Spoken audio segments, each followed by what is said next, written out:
नमस्कार, आप देख रहे हैं प्राइम न्यूज। मैं हूं राजेश कुमार। बड़ी बहस का वक्त है, लेकिन चर्चा करेंगे उससे पहले इस वक्त प्रधानमंत्री चूंकि परीक्षा पे चर्चा कर रहे हैं, पहले उनको सुन लेते हैं।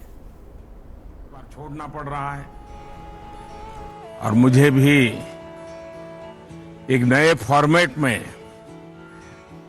आपके बीच आना पड़ रहा है और आपसे रूबरू न मिलना, आपके चेहरे की खुशी न देखना, आपका उमंग और उत्साह न अनुभव करना, ये अपने आप में मेरे लिए बहुत बड़ा लॉस है।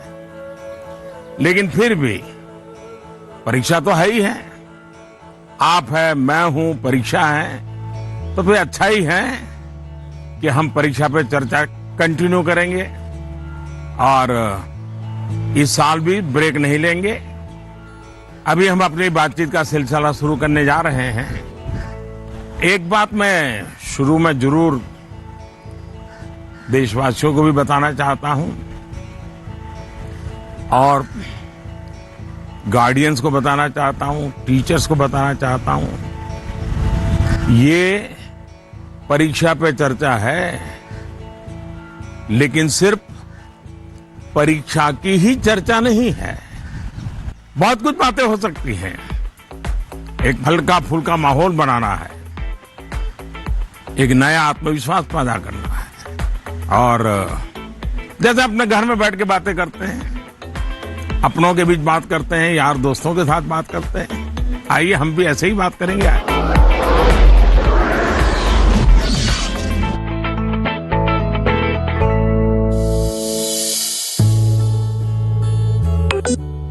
नमस्कार ऑनरेबल पीएम सर। नमस्कार। मेरा नाम एन पल्लवी है। मैं 9वीं कक्षा पढ़ रही हूँ। सर, हम अक्सर ऐसा महसूस करते हैं कि पूरा साल पढ़ाई ठीक चल रही होती है, लेकिन जैसे ही परीक्षा निकट आती है बहुत ही तनावपूर्ण स्थिति हो जाती है। कृपया इसके लिए कोई उपाय बताइए सर। बहुत धन्यवाद सर। धन्यवाद पल्लवी। मुझे बताया गया है कि इसी तरह का और भी एक सवाल है। सादर अभिनंदन आदरणीय प्रधानमंत्री जी। मेरा नाम अर्पण पांडे है। मैं global Indian international school Kuala Lumpur Malaysia में 12वीं कक्षा का छात्र हूँ। मैं आपसे अपनी भावी भविष्य की सफलता हेतु एक प्रश्न के उत्तर की आकांक्षा करता हूँ और आशा करता हूँ कि आप इसमें मेरा मार्गदर्शन करेंगे। मेरा प्रश्न है, परीक्षा की तैयारी के दौरान हमारे मन में आने वाले भय और तनाव से हम कैसे उभरे? कि क्या होगा अगर अच्छे अंक और अच्छा कॉलेज मिलेगा या नहीं? धन्यवाद। पल्लवी, अर्पण, देखिए, आप जब ये फियर की, डर की बात करते हैं तो मुझे भी डर लग जाता है। अरे ऐसी कौन सी बात है जिसके लिए डरना चाहिए? क्या पहली बार एग्जाम देने जा रहे हो क्या पहले कभी एग्जाम दी नहीं? क्या आपको मालूम नहीं था कि मार्च महीने, अप्रैल महीने में एग्जाम आती है? सब पता है, पहले से पता है, साल भर पहले से पता है। अचानक तो नहीं आया है, और जो अचानक नहीं आया है, कोई आसमान नहीं टूट पड़ा है। इसका मतलब हुआ कि आपको डर एग्जाम का नहीं है,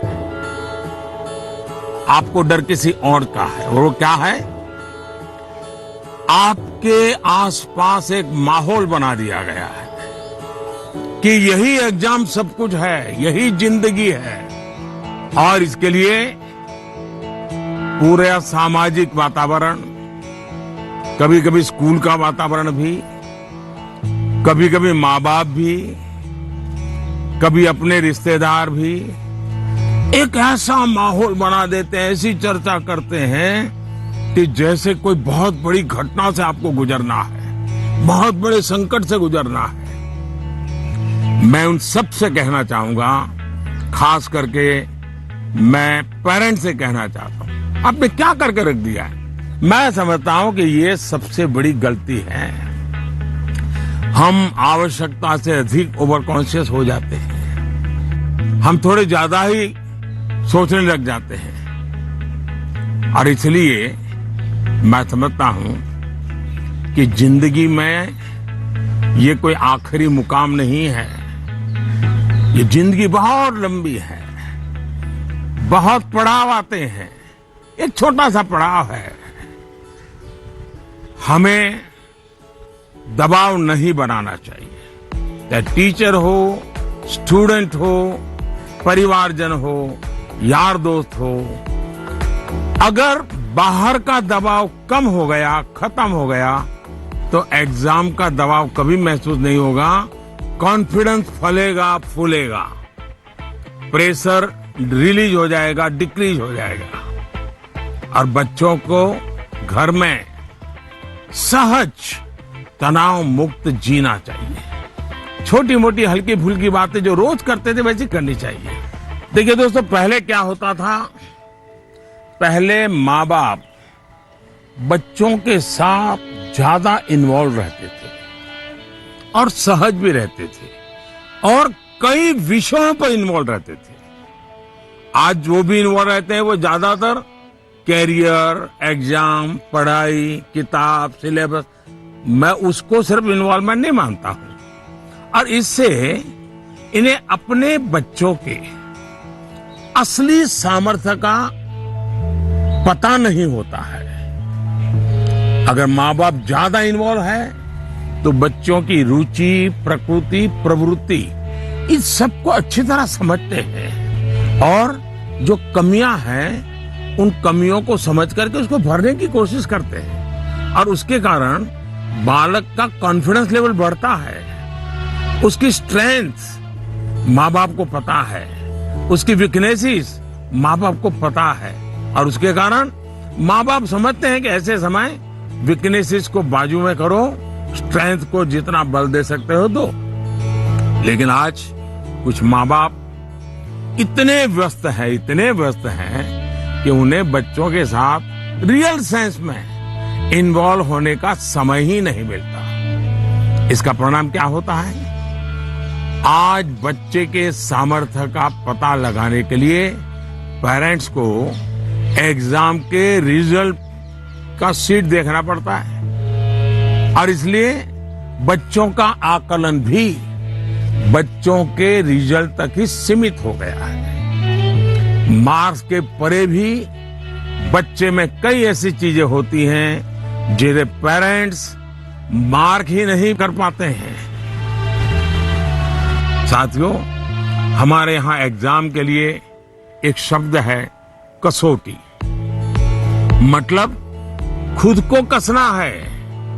ऐसा नहीं है एग्जाम आखिरी मौका है, बल्कि एग्जाम तो एक प्रकार से एक लंबी जिंदगी जीने के लिए अपने आप को कसने का उत्तम अवसर है, एक अपॉर्चुनिटी है। समस्या तब होती है जब हम एग्जाम को ही जैसे जीवन के सपनों का अंत मान लेते हैं, जीवन मरण का प्रश्न बना देते हैं। दरअसल एग्जाम जीवन को गढ़ने का एक अवसर है, एक अपॉर्चुनिटी है, एक मौका है।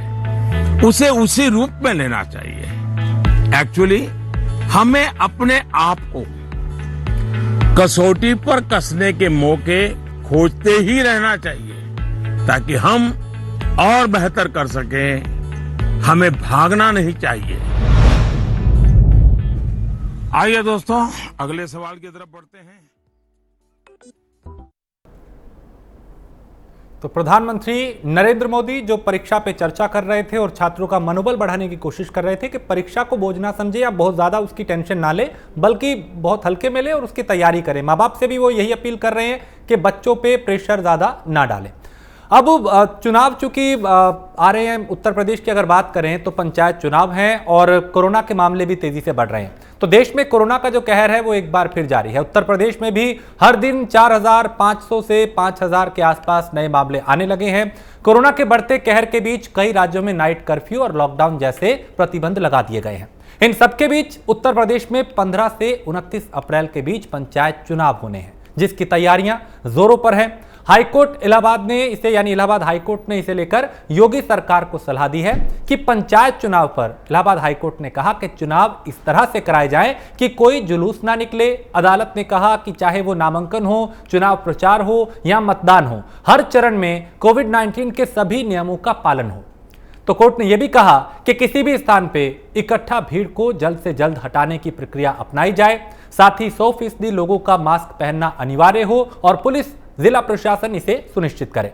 जाहिर है यूपी में माहौल चुनावी है और चुनाव की तैयारियों को लेकर प्रत्याशी भीड़ जुटा रहे हैं। ज्यादातर जगहों पे कोरोना की गाइडलाइन का पालन नहीं किया जा रहा।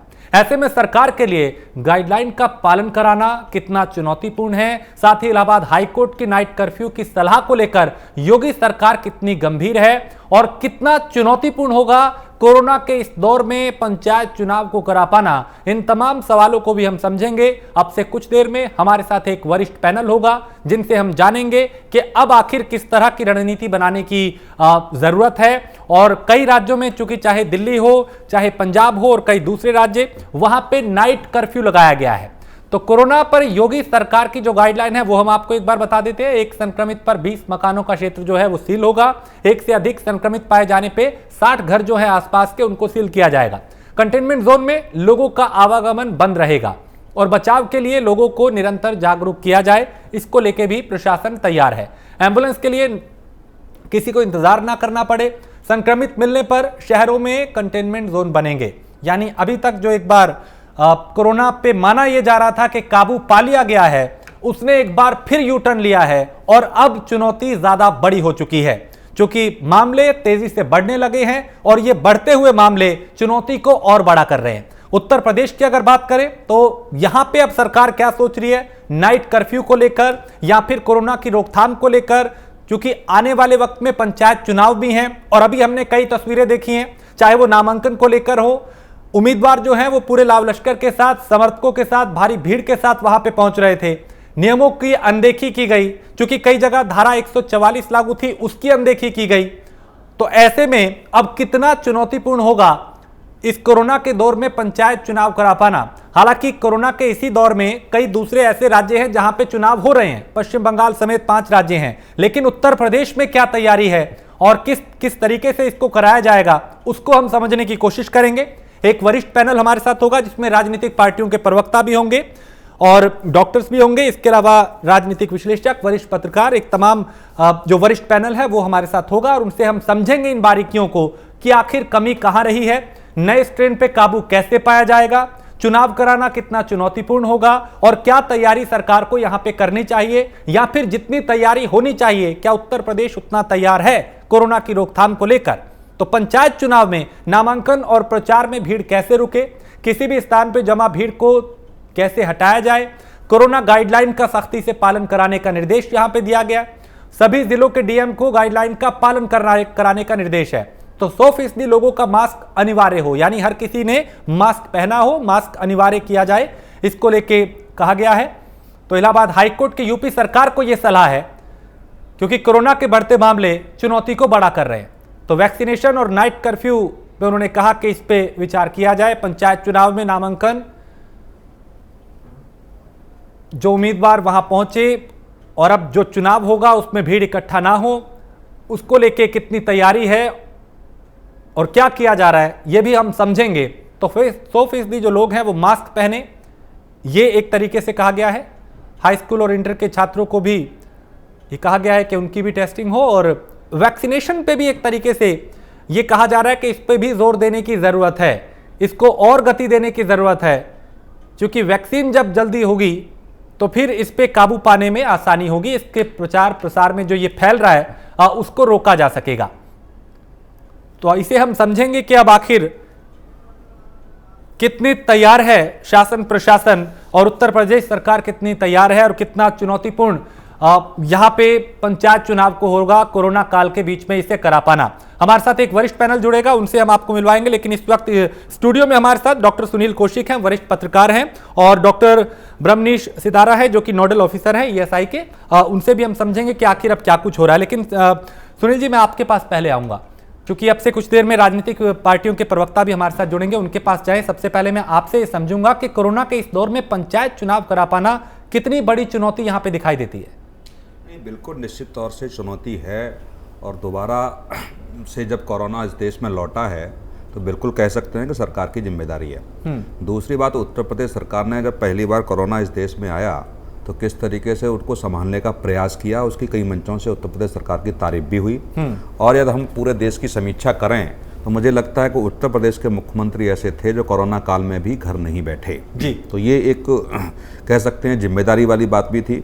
और दूसरी राजनीतिक बात भी थी कि 2022 में जब चुनाव है तो ये मुख्यमंत्री की अग्नि परीक्षा थी कि किस तरीके से उत्तर प्रदेश को संभाला जाएगा। निश्चित तौर से उस समय वो पास भी हुए, तमाम मंचों से उनकी तारीफ भी हुई, मीडिया में भी तारीफ हुई। लेकिन अब जब दोबारा लौट के आया है और उसके बावजूद पंचायत चुनाव, और पंचायत चुनाव के कुछ ही महीनों बाद या विधानसभा चुनाव है, तो ये और उनकी कठिन अग्नि परीक्षा है जी। कि किस तरीके से इनको पहले की तरह उत्तर प्रदेश सरकार संभाल पाती है या नहीं। निश्चित तौर से कह सकते हैं हम कि गाँव में जो स्वास्थ्य की व्यवस्थाएं हैं वो बहुत दूर दूर हैं। इतनी जो शहरों में पहले कंट्रोल कर सकती थी सरकारें किया, लेकिन गाँव में यदि ये फैलता है तो मुझे लगता है कि बहुत महामारी की स्थिति होगी और इसे संभालना सरकार के लिए बहुत जोखिम भरा होगा। इसलिए जिस तरीके से मॉनिटरिंग सरकार कर रही है, और अभी शहरों में ही उनका है, जैसे गाजियाबाद, नोएडा, एनसीआर के तमाम जिलों को लेकर के उन्होंने एक कमेटी बनाई है और एक मुख्यमंत्री की 11 अधिकारियों की भी कमेटी है। जिस तरीके से वो समीक्षा करती आई वो इस तरीके से करती रहेगी कि नहीं, ये थोड़ा सा सवाल उठता है। क्योंकि यदि नोएडा की हम बात करेंगे तो कई जगह से ऐसी समस्याएं आई जो अखबारों में भी छपी कि यहाँ कोरोना टेस्ट 4-4 दिन में भी रिपोर्ट नहीं मिल पाई।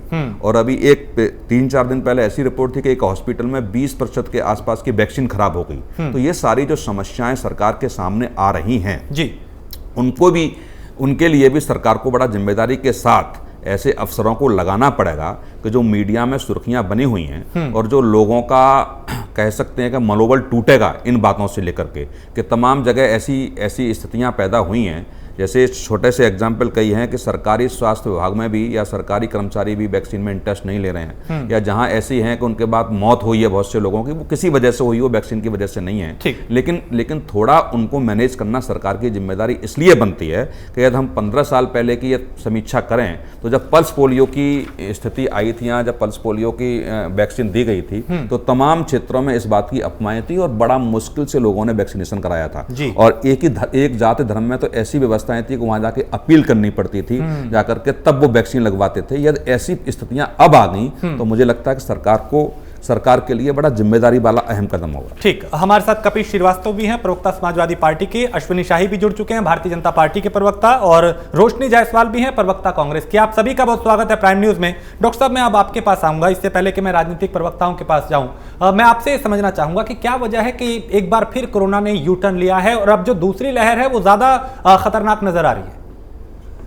देखिए, सबसे पहली बात है कि लोग अगर ये समझ लें कि कोरोना कुछ नहीं है, कोरोना से डरना नहीं है, तो वो उनकी मन की भ्रम है, वहम है। कोरोना अब आपने पीछे का जो पैटर्न देखा होगा कि यूएस में या यूके में या इटली में हर जगह पे दोबारा और तिबारा तीसरी लहर, दूसरी लहर वो आई है। तो अगर हम ये सोच लेते आज से 2-3 महीना पहले कि अब कोरोना खत्म हो रही है या ये लौट कर वापस नहीं आएगा, तो ये भ्रम थी और उसी भ्रम में पड़ने के कारण ये कोरोना दोबारा हिंदुस्तान में लौट रही है।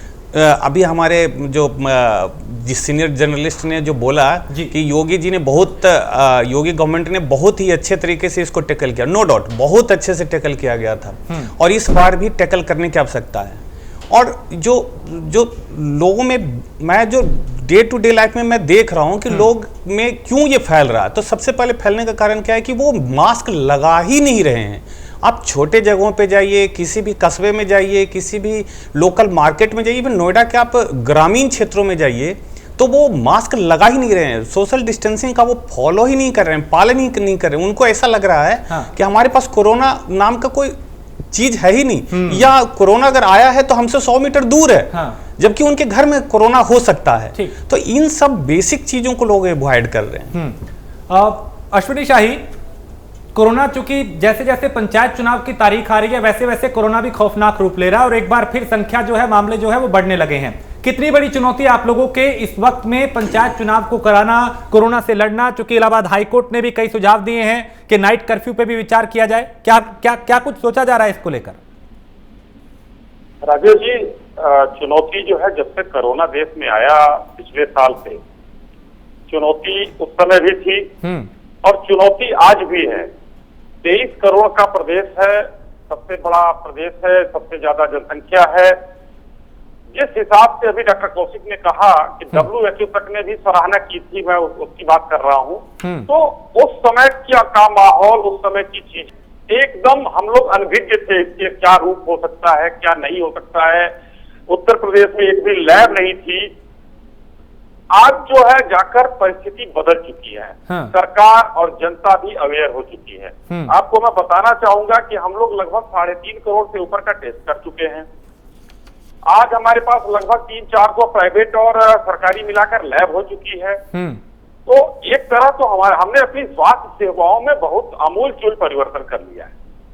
हाँ, आपने जो कहा वो एकदम सत्य कहा कि अभी चुनाव आ रहे हैं, इसमें लोग, जनता एकदम से जुटेगी, वहां पर पालन कराना थोड़ा सा हमको मुश्किल होगा। अभी डॉक्टर साहब ने कहा कि जनता ने इस चीज को बहुत ही गंभीरता से नहीं लिया है। उसके कई कारण हैं। उत्तर प्रदेश में इतनी बेहतर व्यवस्था हो गई कि बहुत कम मौत रही, बहुत कम बीमार रहे, काफी लोग ठीक होकर चले गए। तो यहाँ की जनता ने उसको अभी भी हल्के में लेना शुरू कर दिया है। सोशल डिस्टेंसिंग हो नहीं रही है। मास्क पर सरकार इतना ज्यादा कड़ा व्यवस्था कर रही है, चालान कट रहे हैं, सब कुछ हो रहा है, उसके बाद भी नाक के नीचे और गले के नीचे मास्क लोगों के रहते हैं।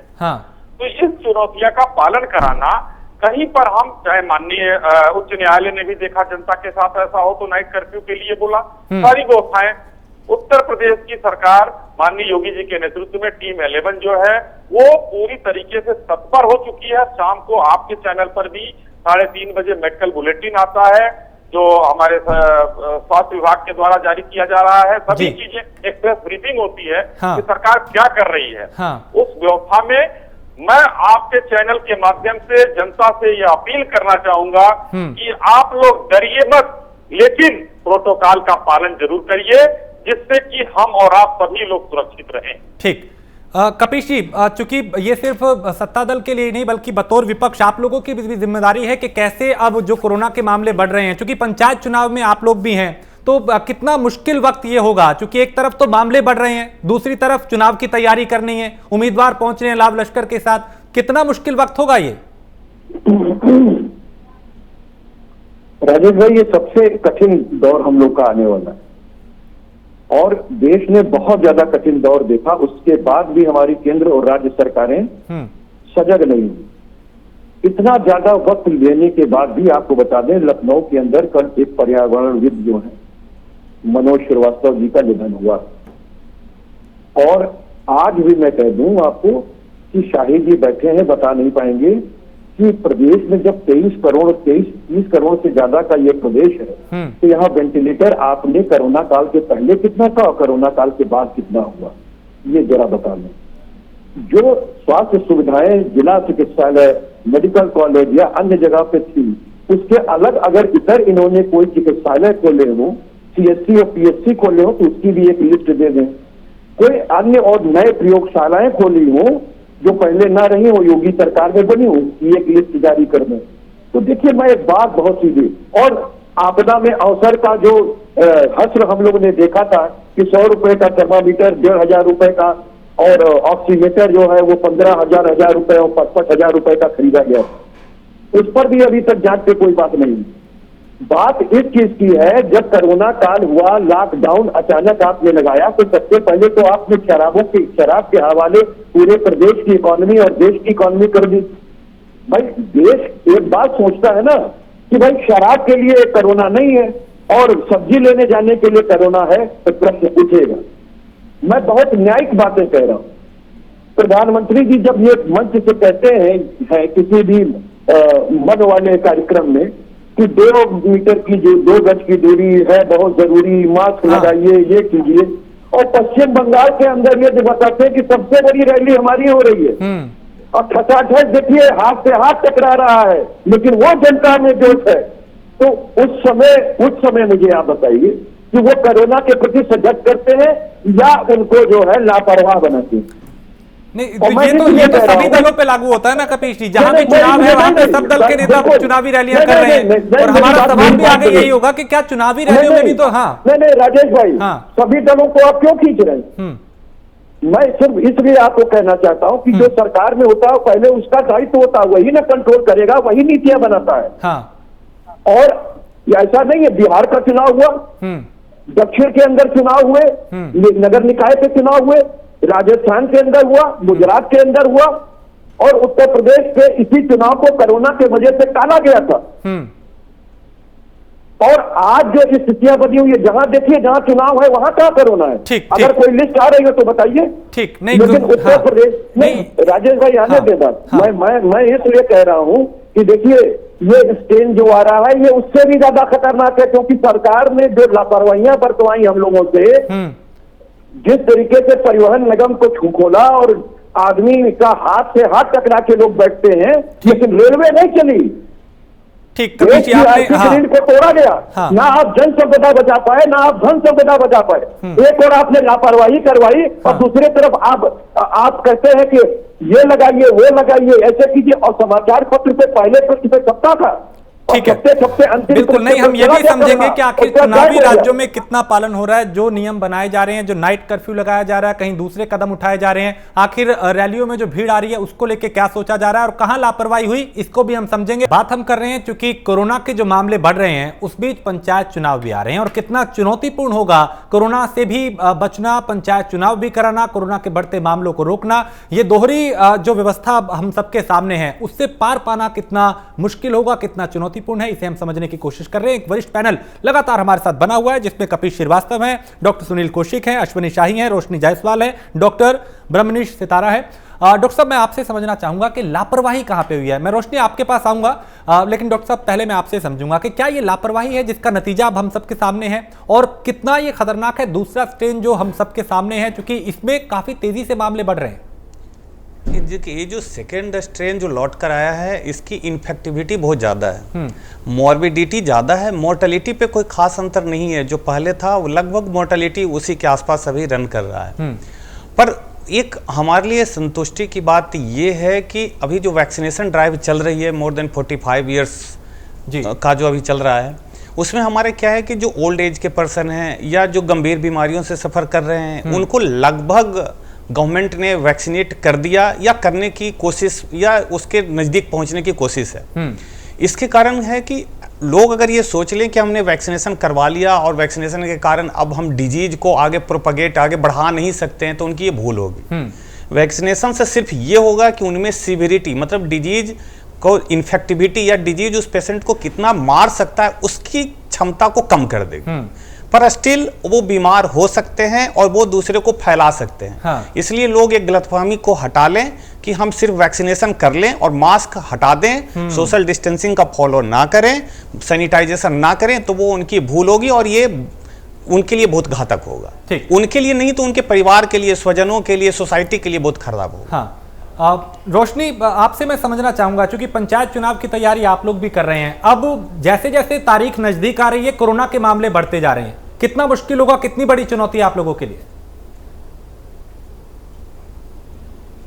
लेकिन 2014 से पहले जब कांग्रेस की सरकार थी पूरे भारत में, तो कई खतरनाक बीमारियां आई थी जैसे कि पोलियो, हैजा, टीबी, लेकिन उससे भी लड़ने के लिए गवर्नमेंट ने कड़े नियम लगाए और फ्री में वैक्सीन लगवा कर लोगों को पूरी तरह से सुरक्षित किया। ये पूरी जिम्मेदारी सरकार की थी और कांग्रेस ने अपनी जिम्मेदारी पूर्णतः अपनाई। लेकिन जहां बात करें भारतीय जनता पार्टी की, तो इन्हें जनता से कोई मतलब नहीं है। इन्हें अपने चुनावी रैली में ज्यादा से ज्यादा भीड़ इकट्ठी हो, बिना मास्क के लोग वहां पे इकट्ठे हो रहे हैं। यहाँ तक कि हमारे प्रधानमंत्री भी बिना मास्क के देखे जा रहे हैं, जो पूरे देश को रूल्स लगा रहे हैं कि मास्क पहनिए, सोशल डिस्टेंसिंग करिए। प्रधानमंत्री जी के सामने बंगाल में जब लाखों की रैलीज हो रही हैं, जब वहां पे कोई सोशल डिस्टेंसिंग का पालन नहीं हो रहा है, वहां पे लोग मच्छर की तरह इकट्ठे हो रहे हैं, वहां पे क्यों नहीं सोशल डिस्टेंसिंग रखी जा रही है? क्या बंगाल में कोरोना नहीं है? मैं पूछना चाहती हूँ भाजपा के प्रवक्ता अश्विनी शाही जी से कि आपके भारतीय जनता पार्टी के नेता या मंत्री कुछ भी करे वो सही, लेकिन जनता कुछ भी करे तो इस तरह से गंदे तरीके से पिटाई हो रही है। बाकी के शहरों में, बाकी के प्रदेशों में हम सब ने वीडियोस देखे हैं कि किस तरह से पुलिस प्रशासन लोगों को मारने पे उतर जा रही है, जहां 2 लोग 3 लोग भी इकट्ठे हो रहे हैं बिना मास्क के। तो जहां चुनावी रैलीज हो रही हैं, जहां लाखों की, हजारों की तादाद में लोग बिना मास्क के सोशल डिस्टेंसिंग की धज्जियां उड़ा रहे हैं, वहां पे प्रधानमंत्री मोदी जी के मुंह से चूं तक नहीं निकली कि यहाँ पे सोशल डिस्टेंसिंग का अनादर हो रहा है, यहाँ पे सोशल डिस्टेंसिंग का पालन नहीं हो रहा है। ऐसा क्यों हो रहा है? इसका जवाब अश्विनी शाही दे रहे हैं। अश्विनी जी। जी राजेश जी, मैं अभी तक मैंने कोई राजनीतिक बात नहीं किया था, लेकिन हमारे राजनीतिक बात करने के लिए मजबूर किया है। तो मैं पहले कपिल जी का जवाब देता हूँ। कपिल जी ने पूछा था वेंटिलेटर कितने हैं, तो कपिल जी आरटीआई खुला हुआ है। अश्विनी जी, क्योंकि मैंने क्वेश्चन पूछा है तो आप प्लीज पहले मेरे क्वेश्चन का उत्तर दीजिए। आप रुक जाइए, आपसे पहले कपिल जी ने पूछा, आपका भी जवाब दूंगा, थोड़ा सा धैर्य रखिए। अरे वो गोल घुमा के बात मत करिए ना अश्विनी। अरे धैर्य रखिए भाई, आप तो चिल्लाने लगती है। मैं आपसे भी पूछूंगा, तब मिर्ची ज्यादा लगेगी आपको। सुन लीजिए पहले कपिल जी को मैं बता। अरे भाई फिर कपिल जी की क्या बात है? पूछा है। ठीक है, पहले रोशनी का जवाब दे दीजिए, फिर कपिश का दे दीजिए। अश्विनी जी। चलिए, मैं इनके 2 पॉइंटेड क्वेश्चन थे राजेश जी। रोशनी जी के 2 पॉइंटेड क्वेश्चन थे। मैं दोनों का जवाब देता हूँ कि 14 से पहले टीबी, हैजा और पोलियो पर कांग्रेस ने नियंत्रण कर लिया। तो मैं एक आंकड़ा खाली छोटा सा रखना। अरे रुकिए भाई, इसमें आपको कोई एक आंकड़ा करते हैं इस बात को? अरे भाई चुप रहेंगी, मुंह में टेप लगाएगी। आपने बोला, मैंने बोला बीच में। बीच में बोलने की आदत है आप लोग, तथ्यों पर बात नहीं करते आप लोग। शांति से सुनिए मेरी बात को। दे नहीं पा रहे हैं रोशनी जी। अब देखिए, सवाल आपने कर लिया, अब जवाब सुन लीजिए। रोशनी एक सेकंड, अब आपने सवाल कर लिया ना, अब जवाब सुन लीजिए। बीच में इंटरप्ट करेंगे, वक्त जाया होगा। राजेश जी, एक आंकड़ा दे रहा हूं इनको। 2014 में टीबी से मरने वालों की संख्या 4,80,000 थी। 2015 में टीबी इन लोगों ने जो खत्म किया था उसकी मैं बात कर रहा हूं। जब सरकार आई 2,30,000 हो गई और आज आंकड़े घटकर नीचे आ गए हैं। मैं बताना चाहूंगा, ये सरकारें, देखिए कोई भी अगर ये रोग होती है तो किसी सरकार को दोष देने की बात नहीं होती है, चाहे आपकी सरकार हो, हमारी सरकार हो। देश के लोगों के लिए, जनता के लिए सभी सरकारें काम करती हैं। दूसरा सवाल आपका था राजनीतिक रैलियों की। मैं आपसे बताना चाहूंगा, क्या कांग्रेस चुनाव नहीं लड़ रही होगा? बहुत कांग्रेस की जनसभा नहीं हो रही होगा? कांग्रेस के लोग क्या मास्क लगा के आ रहे हैं? राहुल गांधी कितना मास्क लगा के कहा जा रहा है, जरा बता दीजिए हमको। आरोप, देखिए रोशनी जी, आरोप लगाना बहुत छोटी चीज है। पूरे हट गोदी मीडिया के न्यूज चैनल्स पे इतने एड्स हो रहे हैं कि 2 गज की दूरी, चैनल आप सुनिए।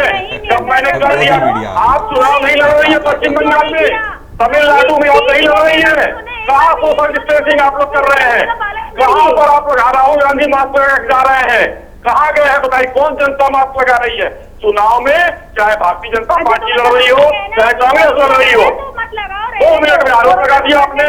कोई अगर सबको पालन करना पड़ेगा। हो गया पूरे भारत में, आपको मालूम है 12.8 मिलियन केसेस। ठीक है, एक सेकंड, डॉक्टर सुनील कौशिक जी। भाई राजेश जी, ये कांग्रेस के लोग जो है बीच में तथ्यों पर बात नहीं करेंगे, बीच में चिल्लाएंगे। ठीक है, आपने बोल लिया। राहुल गांधी घूमते हैं नहीं, ठीक है, आपने बोल लिया, लेकिन सबकी जिम्मेदारी है कि राजनीतिक रैलियों में, सुनील जी जिम्मेदारी है। देखिए, एक तरफ तो हम ये कहते हैं, जो हमारे राजनीतिक नेता है, कि 2 गज की दूरी, मास्क है जरूरी, ये हमें तमाम नेता दिखाई देते हैं। दूसरी तरफ रैलियां जब की जाती हैं तो हजारों लोग हमें उसमें दिखाई देते हैं। तो लापरवाही तो कहीं ना कहीं हो रही है ना? नहीं, बिल्कुल लापरवाही हो रही है। और कपिल जी की इस बात से मैं बिल्कुल सहमत हूं कि उन्होंने कहा था कि ये सरकार को संदेश देना पड़ेगा। आपने जिस तरीके से कहा कि विपक्ष के लोग भी रैलियां कर रहे हैं, वो भी चुनाव लड़ रहे हैं, मुझे लगता है प्रधानमंत्री, गृह मंत्री या अन्य वरिष्ठ नेताओं की तरफ से कोई संदेश जाता या तो उनकी रैलियों में नियम कानून के हिसाब से यदि उनकी रैलियां होती तो मुझे लगता है कि विपक्ष के नेताओं पे भी दबाव पड़ता और वो भी इसको करने के लिए मजबूर होते। लेकिन क्या नैतिकता? वो हिंदुस्तान के निवासी नहीं है क्या कौशिक जी? क्षमा चाहता हूँ आपसे, विपक्ष के लोग क्या हिंदुस्तान के नागरिक नहीं है? उनको उनका फर्ज नहीं बनता है संदेश देने का? नहीं, बिल्कुल बनता है, लेकिन मैं कहना चाहूंगा सुनी जी कि ये सरकार की जिम्मेदारी पड़ती है ना। अब उत्तर प्रदेश की हम बात करें तो उत्तर प्रदेश सरकार के पास सत्ता है और वो हंटर चलाकर या नियम कानूनों को लागू कराएगी या दो चार आपने अपने कैबिनेट मंत्रियों के साथ खिलाफ कार्रवाई कर दी या विपक्ष के दो वरिष्ठ नेताओं के खिलाफ कार्रवाई कर दी तो मुझे लगता है जनता के भी संदेश जाता, लेकिन कार्रवाई करने का अधिकार विपक्ष के पास नहीं है। हाँ। सत्ता के पास है, और सत्ता जब तक इस कार्रवाई करके जनता के भी संदेश नहीं देगी तो मुझे लगता है कि आप विपक्ष पे उंगली नहीं उठा सकते। विपक्ष पे उंगली जब उठाएंगे जब आप फॉलो कर रहे हैं। लेकिन दूसरी बात, यदि लोकतांत्रिक तरीके से चुनाव हो रहे हैं, हाँ। उसके बावजूद बीजेपी ने चुनाव नहीं कराया, हाँ। तो मुझे लगता है विपक्ष के नेता भी इसमें चिल्लाने लगे थे और विपक्ष के नेताओं ने यह कहा जाकर के कि बीजेपी कहीं न कहीं अपने अधिकारियों के माध्यम से शासन करना चाहती है, हाँ। चाहे प्रधानी के हों, चाहे जिला पंचायत के हों, चाहे कुछ हो। तो ऐसा नहीं है कि सरकार को घेरने का भी काम विपक्ष ने किया। यदि आज हाई कोर्ट के निर्देश पर पंचायत के चुनाव हो रहे हैं तो मुझे लगता है सारे राजनीतिक दलों की जिम्मेदारी बनती है कि किस तरीके से नियमों का फॉलो करा करके हम इस चुनाव को अंजाम तक पहुंचाएं। किसी तरीके से कोई भी कैसी भी स्थिति हो, सारे राजनीतिक दलों को सामने आना पड़ेगा, अपने कार्यकर्ताओं से अपील करनी पड़ेगी। हाँ। और केवल इसी मुद्दे पे आप सरकार को घेरेंगे कि नहीं साहब सरकार की सारी जिम्मेदारी बनती है, तो मुझे लगता है सरकार की जिम्मेदारी के साथ हमारी भी, आपकी भी, विपक्ष में बैठे हुए राजनीतिक दलों की भी जिम्मेदारी बनती है कि किस तरीके से साफ सुथरा चुनाव होकर के इसको अंजाम तक पहुंचाया जाए। डॉक्टर ब्रह्मनीश, आपसे मैं ये समझना चाहूंगा कि चूंकि मामले तो बढ़ रहे हैं, लेकिन अगर हम गांव की बात करें, चूंकि पंचायत चुनाव गांव का पंचायत है, गांव की सरकार का है, क्या हमारे गांव इसके लिए तैयार है? क्या वहां पे जितनी जांच होनी चाहिए, जितनी टेस्टिंग होनी चाहिए, जितना वैक्सीनेशन होना चाहिए, जितनी जागरूकता होनी चाहिए कोरोना को लेकर, उतनी है, या फिर और क्या कुछ करने की जरूरत है वहां पे?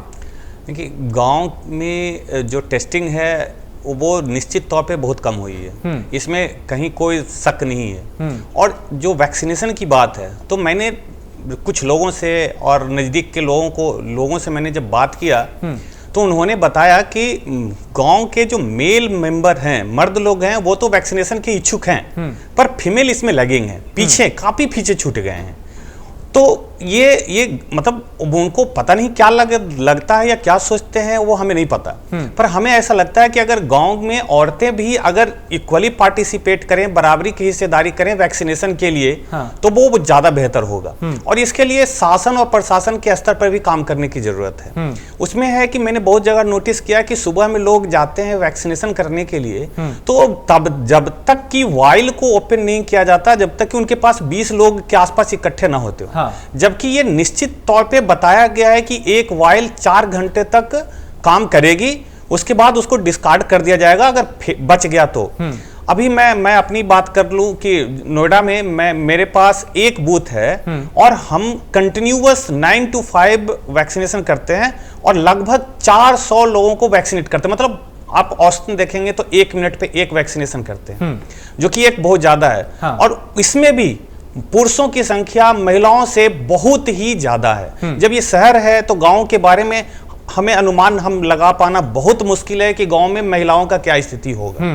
तो इसको शासन और प्रशासन के स्तर पर देखना पड़ेगा, लोगों को जागरूक करना पड़ेगा। हाँ। से सभी लोगों की जिम्मेदारी बनती है, हमारी भी, शासन की भी, जो विपक्ष में है, जो गणमान्य लोग हैं, उनकी भी जिम्मेदारी बनती है कि लोगों को जागरूक करें।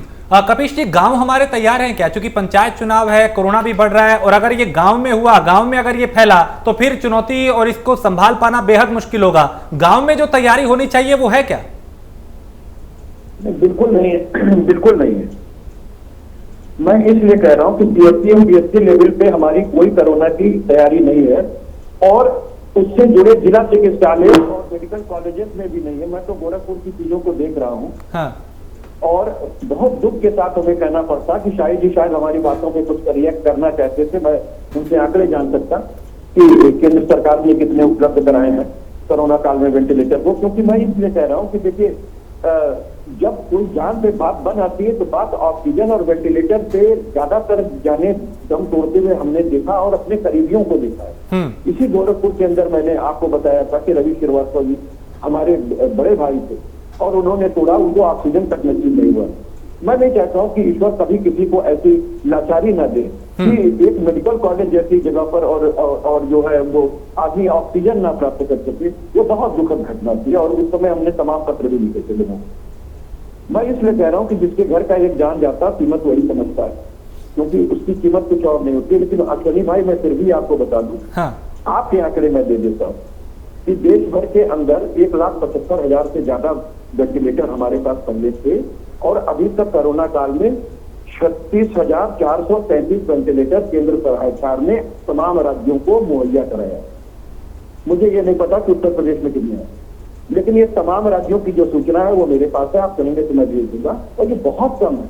मैं इसलिए कह रहा हूं कि 10 लाख रुपए तक के ये वेंटिलेटर हैं जो इसमें रिपोर्ट। और मैं ये कह रहा हूं कि 40,000 करोड़ का आपने अपने लिए हवाई जहाज स्पेशल मंगाया है कोरोना काल में, जहां देश की जीडीपी -3.9% चली गई।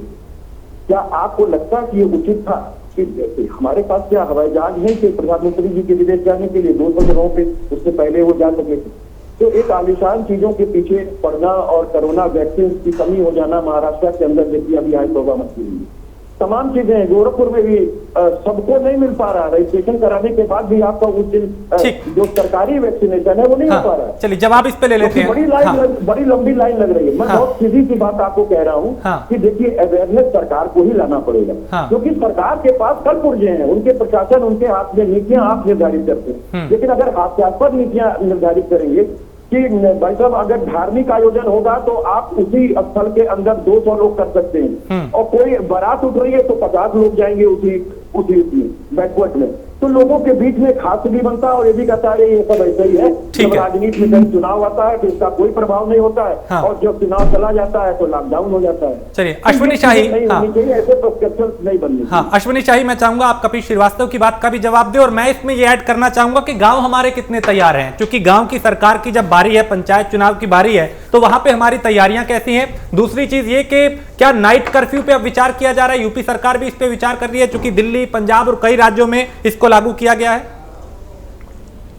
राजीव जी, मैं कपिल जी को बताना ये चाहूंगा कि उत्तर प्रदेश स्वास्थ्य सेवाओं में, उत्तर प्रदेश क्या भारत ही बहुत पिछड़ा हुआ था, उत्तर प्रदेश तो बहुत पीछे था। लेकिन जब से कोरोना आया है हमने अपनी हर चीजों में बहुत बेहतर तरीके की व्यवस्था की है। और ये जहाँ के भी आंकड़े लाए हो मुझे नहीं पता है, मुझे तो यहाँ तक के सारे आंकड़े पता है कि उत्तर प्रदेश में कितने वेंटिलेटर आए थे, महिंद्रा से कितने आए, मारुति से कितने आए। मतलब भारत सरकार ने, हमको तो लग रहा है कि वेंटिलेटर की कमी हिंदुस्तान में अभी होगी, मैं ये नहीं कह रहा हूँ कि नहीं होगी, लेकिन तब से हिंदुस्तान में वेंटिलेटर बनने लगे, और जहां पर वेंटिलेटर 2-4 हुआ करते थे शहरों में, अब वहां पर 200-400 होने लगे हैं। 126 हम लोगों ने जांच का केंद्र जो बताया था उसमें प्राइवेट और 1% सरकारी हम लोग जांच का केंद्र बना चुके हैं। 18 मेडिकल कॉलेज जो भारतीय जनता पार्टी की योगी सरकार ने खोला है, उसमें 3,000 डॉक्टरों की सीट भी बढ़ाई है। ये उत्तर प्रदेश में मेडिकल सेवाओं में आगे चीजें बढ़ी है। दूसरा, अब मैं बताना चाहूंगा जो कौन भी कागज पे 18 मेडिकल कॉलेज खुले हैं, आप जाके पता कर लीजिए, मेरे पास पूरी नाम 18 मेडिकल कॉलेज खुले हैं जो चालू केंद्र चालू है, और 5 में काम चल रहा है। 18 मेडिकल कॉलेज खुल गए हैं। मेडिकल कॉलेज के अंदर 500 बेड का जो ट्रॉमा सेंटर था उसका उद्घाटन योगी सरकार ने किया, वो बंद करके तैयार था, केवल रंग लॉकडाउन किया गया, और उसको कोविड के लिए हमने 20 आप पता लगा लीजिएगा। यहाँ इतना समय नहीं है नाम गिराने का। कबीर भाई, आप जो है जाकर आरटीआई से पता कर लीजिएगा, आप पता कर लीजिएगा। नोएडा के अंदर जिला सुनिए भाई, और जवाब लीजिएगा। यादव की सरकार की देन नहीं है। आपने लखनऊ में कितने दे दिए यही बता दीजिए मुझको। केवल आपने प्रदेश में 18 मेडिकल कॉलेज खोले गए हैं भारतीय जनता पार्टी के द्वारा। कॉलेज खोल देंगे, आजमगढ़ के अंदर हमारी सरकार ने दिया था, और आप चिल्लाने से काम नहीं चलेगा कपिल भाई। देखिए इस बात अखिलेश यादव ने क्या कहा, पार्टी का वैक्सीन नहीं लगवाऊंगा। जब आदमी वैक्सीन में पार्टी खोजेगा तो विकास का काम क्या करेगा? इतनी आपके नेता ने कभी कहा जो दिल्ली के आसपास जो है, दिल्ली के आसपास जो वहां पर रैलियां हो रही है वो गलत हो रही है। ठीक है, आप लोगों ने समर्थन किया, कहीं बोला आपने क्या ये रैलियां गलत हो रही है, ये नहीं होनी चाहिए। कहीं आपके अध्यक्ष ने बोला आपके नेता ने बोला। एक सेकंड देखिए, एक एक करके आप इस तरह दोनों बोलेंगे तो वक्त ज़्यादा होगा, समझ दर्शक को कुछ नहीं आएगा। कभी जी एक सेकंड नहीं, अश्विनी जी आप ये बताएं गांव कितने तैयार है और इसको लेके क्या विशेष कोई तैयारी की गई है आप लोगों की तरफ से? क्या नाइट कर्फ्यू पर विचार किया जा रहा है? महत्वपूर्ण सवाल है, मैं चाहता हूं उनके जवाब दीजिए। राजेश जी, स्वास्थ्य महकमा एकदम तैयार है। ये इनके अध्यक्ष ने बोला कि मैं भारतीय जनता पार्टी की वैक्सीन नहीं लगाऊंगा। जिस पार्टी के लोग वैक्सीन सर खोजते हो, दिल्ली के अगल बगल जो चल रहा था धरना 4 महीने से, किसी राजनीतिक दल ने कह दिया हो कि ये धरना गलत चल रहा है, इसमें प्रोटोकॉल का पालन नहीं हो रहा है, तो मुझे बताइए। हमारे अध्यक्ष ने बढ़ावा दिया है और आज बैठकर यहाँ भाषण दे रहे हैं। अखिलेश यादव की जो मनोदशा है वो क्या है? सुन लीजिए, गौमूत्र कीजिए और काम पर चलिए। मैं आज के मंत्री पहले नहीं थे कोरोना को और मूत्र पी रहे। अरे कोरोना की वैक्सीन आपने क्या कहा था कि नहीं कहा था, पहले ये बताइए। अखिलेश यादव ने भाजपा की वैक्सीन, ठीक है, एक सेकंड, वक्त कम है मेरे पास। कोरोना आपसे नहीं होता, इतने क्या था ये बताइए। पहले कोरोना वैक्सीन की बात कर रहे हैं, कहा था, आप बताएंगे हमको। एक सेकंड सुनील कौशिक, यहाँ गांव का जब बात होगी, जब गांव के चुनाव की बात होगी, गांव की सरकार की बात होगी, तो यहाँ पे जरूरत है विशेष तौर पे गांव की तरफ ध्यान देने का। नहीं, बिल्कुल बिल्कुल है, और ये सरकार की जिम्मेदारी है कि जो कुछ भी कमियां पिछले सेशन में रह गई, रोशनी आ रहा हूं, हाँ, तो यह दोबारा कोरोना फैलने की जिस तरीके से लौट के आया है, तो ये सरकार की जिम्मेदारी है कि पहले वो समीक्षा करे कि आखिर में पीछे कुछ कमियां जरूर रही होंगी और उन कमियों से सबक लिया होगा। वो उन सबक लेकर के, उन कमियों से जो सबक सरकार को मिला है, मुझे लगता है कि आगे जाकर के न हो, यदि ऐसे इंतजाम सरकार करेगी तो मुझे लगता है कोरोना को रोकने में बड़ा अच्छा मैसेज जाएगा। लेकिन गांव में जो स्वास्थ्य की सेवाएं जो हैं वो शहरों के अपेक्षा मुझे लगता है 20 या 25% के आसपास हैं। तो यदि 20% पे यदि आप वहां जिला ग्राम प्रधानी के चुनाव हो रहे हैं, क्या वास्तव में सरकार ने समीक्षा की है क्या ग्रामीण क्षेत्र में जितने भी हॉस्पिटल हैं या जितने भी क्लिनिक हैं, जितने सीएससी हैं, क्या उनमें डॉक्टरों की पूरी व्यवस्था है कि नहीं है? मुझे लगता है जो मैंने अभी 10-15 दिन पहले पढ़ रहा था कि लगभग 40% डॉक्टरों की कमी है। हाँ। तो क्या उनकी कमी को सरकार पूरा करेगी? क्या करेगी? अभी चुनाव के समय कमी पूरा तो करने की कोशिश कर रहे हैं कौशिक साहब। नहीं, बिल्कुल है। मैं तो पंचायत के चुनाव को लेकर के अश्विनी साहब कह रहा हूं कि वास्तव में जो ग्रामीण क्षेत्र में स्थिति बिगड़ी, तो मुझे लगता है शहर की अपेक्षा या जब तक चुनाव नहीं हो रहे हैं तब तक ग्रामीण क्षेत्र में सरकार ज्यादा ध्यान देगी। तो मुझे लगता है कि पंचायत के चुनाव कराने के बाद यदि ऐसे आंकड़े न बढ़े तो ये सरकार की जिम्मेदारी होनी चाहिए। ठीक, रोशनी आप कुछ कहना चाह रही थी? पिछले सरकारों को भी सोचना चाहिए था कि कितनी बढ़नी है और कितनी नहीं बढ़नी है। ठीक, रोशनी जायसवाल, रोशनी की आवाज जो है भाषण दे रहे हैं कि कहाँ बढ़ा है, 18 मेडिकल कॉलेज की बात कर रहे हैं, नहीं हो रहा है। ठीक, यहाँ पर रोशनी की आवाज मुझ तक नहीं पहुंच पा रही। ठीक है, मैं आता हूँ अश्विनी जी। डॉक्टर साहब, आपसे मैं समझना चाहूंगा कि यहाँ पे अब क्या कुछ करने की जरूरत है, क्योंकि कई राज्य जो हैं वो नाइट कर्फ्यू लगा रहे हैं। क्या ये कारगर हो सकता है? और कोरोना को रोकने के लिए क्या अब जिस तरीके के हालात हैं, क्या हम फिर से लॉकडाउन की तरफ जा रहे हैं? क्या वही एक विकल्प होगा कि इसे रोकने के लिए? देखिए, नाइट कर्फ्यू जो है वो बड़े बड़े शहरों के लिए तो ठीक है, पर गांव में हमें ये प्रासंगिक नहीं लगता है, क्योंकि वो गांव में तो ऐसे भी लोग 6, 7, 8 बजे के बाद वो सेपरेट हो जाते हैं, अपने अपने घरों में सोने चले जाते हैं, ताकि वो तड़के उठकर अपने खेतों पे या जो काम करते हैं वो उस पे चले जाते हैं। तो ये गांव के लिए हमें नहीं लगता कि ये तर्क संगत है। हाँ। बड़े शहरों के लिए, नोएडा, लखनऊ, वाराणसी, इलाहाबाद, कानपुर के लिए तो ठीक है। हाँ। और रही बात और क्या कर सकती है गवर्नमेंट, तो गवर्नमेंट को एट प्रेजेंट स्ट्रिक्टली से कोविड प्रोटेक्शन रूल्स को फॉलो करवाना पड़ेगा। मास्क, सैनिटाइजेशन, 2 गज की दूरी सबके लिए नेसेसरी करना पड़ेगा। लॉकडाउन की ओर बढ़ना या ना बढ़ना ये सरकार के सोचने की बात है, वो उस पे मैं कोई एक्सपर्ट ओपिनियन नहीं दे सकता जी, ये तो उनके। रोशनी आप कुछ कहना चाह रही हैं?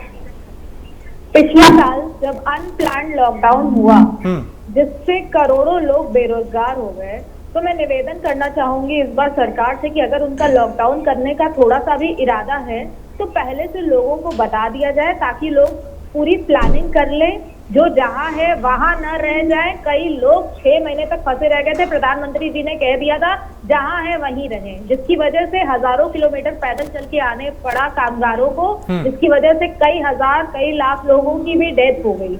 तो ये बहुत दुख की बात थी हमारे पूरे देश के लिए। तो अगर थोड़ा सा भी इरादा है लॉकडाउन करने का तो पहले से लोगों को सतर्क कर दिया जाए, मैं निवेदन करना चाहूंगी। बिल्कुल, इसकी बहुत जरूरत है और जागरूकता बेहद जरूरी है। राहुल 10 सेकंड अश्विनी जी, वक्त मेरे पास कम है। भविष्य दृष्टा है, उनको पता होगा भाई कि कब से लॉकडाउन होना है। आप उनसे पूछिए, ज्यादा बढ़िया है। वो तो कोरोना के बारे में भी बताते हैं, वो पूरे चाइना के बारे में भी बताते हैं।